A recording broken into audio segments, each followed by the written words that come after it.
வசூலின் முகம் வாடி போய்விட்டது. நாங்கள் தான் சொன்னோமே நீங்கள் ஈழத்தை தொட வேண்டாம் என்று என்னிடத்திலே சொன்னார். இன்னொருவர் சொன்னார், இந்த துணிச்சல் உங்களுக்கு மட்டும்தான் ஐயா வரும், ஆகவே நீங்கள் பேசியது சரி என்று சொன்னார். தமிழ்நாட்டில் இருப்பவர்களுக்கு தான் திருமாவளவனை இன்னும் அடையாளம் தெரியவில்லை. ராஜபக்சே சொன்னதை கேட்டு ஐயா இங்கே அதிர்ச்சி அடைந்து வேதனைப்பட்டு சொன்னான். அவன் அதை நகைச்சுவையாக சொல்லியிருந்தாலும் அது தவறுதான், கிண்டலாக கேலியாக அதை சொல்லியிருந்தாலும் தவறுதான். ஆனால் ஒன்று உண்மை, திருமாவளவன் மட்டும் புலிகளின் பிரதிநிதியாக அந்த அவையிலே கலந்து கொண்டான் என்பதை ராஜபக்சே புரிந்து வைத்திருக்கிறார்.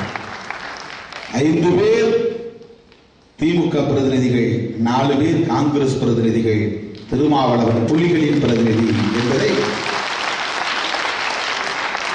தமிழ்நாட்டில் உள்ளவர்கள் தெரியாமல் இருக்கலாம், ஆனால் ராஜபக்சே மிக சரியாக தெரிந்து வைத்திருக்கிறார். அவன் சொல்லும் போதே சொன்னான், டிஆர் பாலுவை கூப்பிட்டு, you know he is very close to Prabhakaran. உங்களுக்கு தெரியுமா, திருமாவளவன் பிரபாகரனுக்கு மிக நெருக்கமானவன், பிரபாகரனுக்கு வேண்டியவன் திருமாவளவன் என்பதை நம்முடைய எதிரி ராஜபக்சே தெரிந்து வைத்திருக்கிறான். அந்த ஆறுதல் நான் அமைதியாக திரும்பி வந்தேன். என்னுடைய நடவடிக்கைகள் யாருக்கும் இந்த சங்கடத்தை ஏற்படுத்திவிடக் கூடாது. பொது அவைகளிலே நாம் அநாகரிகமாகவும் நடந்து கொள்ளக்கூடாது. கொள்கை அளவில்தான் நம்முடைய உறுதியை நாம் வெளிப்படுத்த வேண்டுமே தவிர முரட்டுத்தனம் எப்போதும் வீரமாகாது, முதிர்ச்சியற்ற தன்மை எப்போதும் வீரமாகாது. ஆகவே அந்த அவையில் நான் அங்கே எந்த எதிர்ப்பையும் காட்ட வேண்டிய அவசியம் இல்லை என்ற நிலையில் நான் வந்தவுடனே நான் ராஜபக்சேவை கண்டித்து அறிக்கை விடவில்லையா? ஒரு குழுவில் போய்விட்டு உறுப்பினராக நான் வந்திருக்கிற போது அந்த குழு ஒரு அறிக்கையை தருகிற போது நான் எப்படி முந்திக்கொண்டு ஒரு அறிக்கையை தர முடியும்?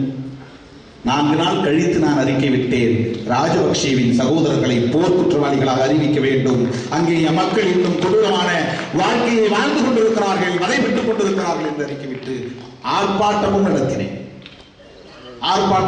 ராஜபக்சே சகோதரர்களை போர் குற்றவாளிகளாக கூண்டிலேற்ற வேண்டும் என்று ஆர்ப்பாட்டம் நடத்தினோம். அது மட்டுமல்ல, நான் எடுத்து வந்த அந்த வீடியோ படங்களை எல்லாம் தொகுத்து 4 மணி நேரத்திற்கு மேலான அந்த பதிவுகளை 47 நிமிடங்களுக்கு சுருக்கி அங்கு படுகிற அந்த அவலங்களை எல்லாம் வதக்குறாங்களையா என்கிற பெயரில் ஒரு ஆவணப்படமாகவும் நான் வெளியிட்டு இருக்கிறேன். என்னுடைய உணர்வுகளிலே எங்கே முனைவழுக்கி போனது, என்னுடைய போர்ப்படத்திலே எங்கே பங்கம் ஏற்பட்டு விட்டது. யார் பாராட்டினாலும் பாராட்டாவிட்டாலும், யார் சான்றளித்தாலும் சான்றளிக்காவிட்டாலும் ஈழம் விடுதலை பெற வேண்டும் என்கிற உணர்வில் இருந்து ஒருபோதும் விடுதலை சிறுத்தைகள் பின்வாங்க மாட்டோம். யார் எங்களுக்கு கை கொடுத்தாலும் கை கொடுக்காவிட்டாலும் எங்கள் களத்தில் இருந்து நாங்கள் ஒருபோதும் பின்வாங்க மாட்டோம். அது எங்கள் கொள்கையின் அடிப்படையிலான கடமை உணர்ச்சி. இந்த இனம் ஒரு நாடு பெற வேண்டும், அந்த நாடு ஈழமாக இருக்க வேண்டும், அது மேதகு பிரபாகரன் தலைமையிலாக அது அமைய வேண்டும் என்பது விடுதலை சிறுத்தைகளின் ஒரு கருத்து. ஒருபுறம் சாதி ஒழிப்பு, இன்னொரு புறம் தமிழ் தேசியம். இந்த இரட்டை கொள்கைகளை இரட்டை கண்களாக கொண்டு இந்த இயக்கம் போராடி வருகிறது. எத்தனை தலித்துகள் எங்களை விமர்சிக்கிறார்கள் தெரியுமா உங்களுக்கு? திருமாவளவன் தலித்தை விட்டு விட்டான், தமிழ் தமிழ் என்று போய்கொண்டிருக்கிறான், ஈழம் ஈழம் என்று போய்கொண்டிருக்கிறான், தலித்துகளின் பிரச்சனையை கை கழுவி விட்டான் என்று பிரச்சாரம் கீழே நடக்கிறது. அவர்களின் தோள்களில் தான் இந்த இயக்கம் இருக்கிறது. வேற எந்த சாதிக்காரன் திருமாவளவன் தலைமையை ஏற்றுக்கொள்ள போகிறான்? இன்றைக்கு முன்வந்திருப்பவர்கள் 1 விழுக்காட்டுக்கும் குறைவு. திருமாவளவன் பேச தெரிந்தவனாக இருக்கலாம், திருமாவளவன் எழுத தெரிந்தவனாக இருக்கலாம், திருமாவளவன் துணிச்சலானவன் என்று கூட நம்பலாம், ஆனால் தலைமையை ஏற்றுக்கொள்ள மாட்டார்கள். தமிழ்நாட்டு அரசியல் அப்படிப்பட்ட அரசியல். இன்றைக்கு அந்த வளையங்களை எல்லாம் உடைத்து, அந்த சதிகளை எல்லாம் முறியடித்து, தலித் அல்லாத மக்களிடத்தில் இந்த இயக்கம் இன்றைக்கு போய்கொண்டிருக்கிறது, வேகிட்டுக் கொண்டிருக்கிறது. என்ன பாடுபட்டிருப்போம் என்பதை நீங்கள் எண்ணி பார்க்க வேண்டும். ஆக ஈழம் விடுதலை பெற வேண்டும் என்பது தமிழ் தேசியம் என்ற கொள்கையின் ஒரு வெளிப்பாடு.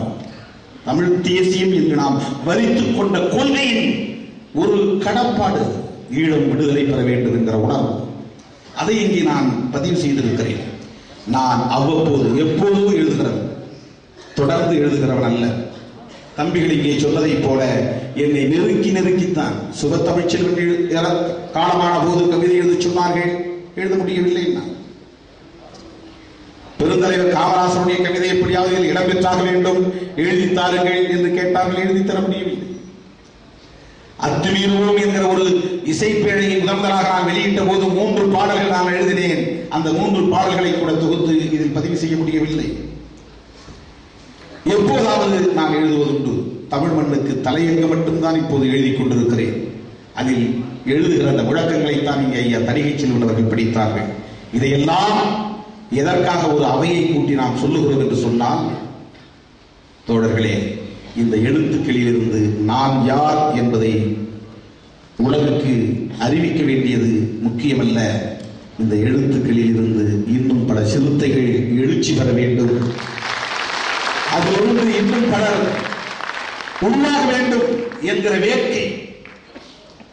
கடைசியாக நான் இங்கே வந்திருக்கிற இந்த கவிஞர் பெருமக்களுக்கு ஒன்றை சொல்ல நான் கடமைப்பட்டிருக்கிறேன்.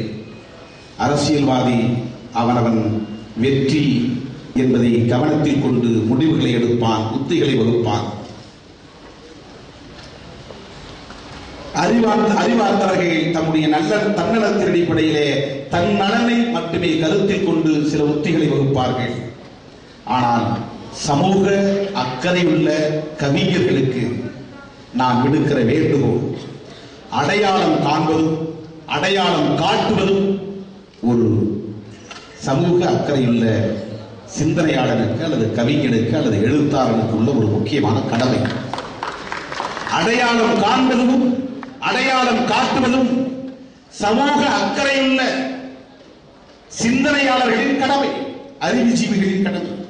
இந்த மண்ணில் எத்தனையோ தலைவர்கள் தோன்றலாம், ஆனால் யார் தலைவர் என்பதை அடையாளம் காண வேண்டியது உங்களின் கடமை.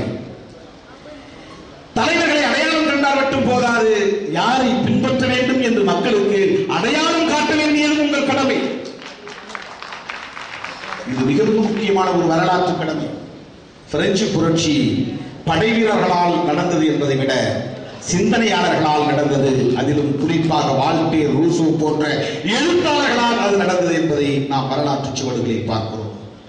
தமிழகத்தில், தமிழ் சமூகத்தில் ஒரு புரட்சி நடக்க வேண்டும் என்று சொன்னால் உங்களை போன்ற சிந்தனையாளர்கள் செய்கிற கடமை தவறாத கடமையால் தான் அது நிகழ முடியும்.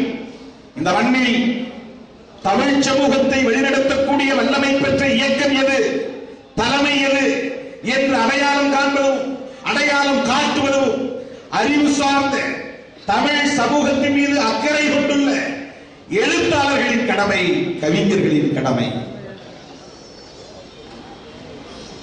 திருமாவளவன் தான் என்று காட்ட வேண்டும் என்பதற்காக சொல்லவில்லை.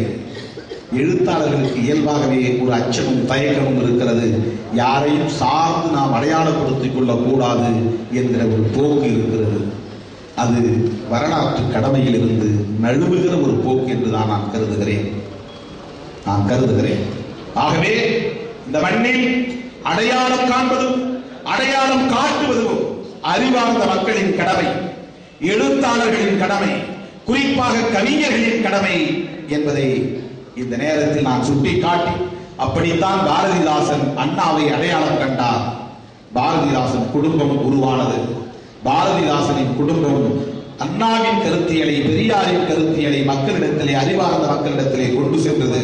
இங்கே காங்கிரஸை புரட்டி போட்டு திராவிட அரசியல் ஆட்சி அதிகாரத்தை கைப்பற்ற முடிந்தது. இன்றைக்கு கடைசி மனிதர்களின் ஆட்சி அதிகாரம் இங்கே நிறுவப்பட வேண்டுமானால் தலித்துகள் தலைமை வர வேண்டும். தலித்தியம் இங்கே அரசியல் கருத்தியலாக எழுச்சி பெற வேண்டும்.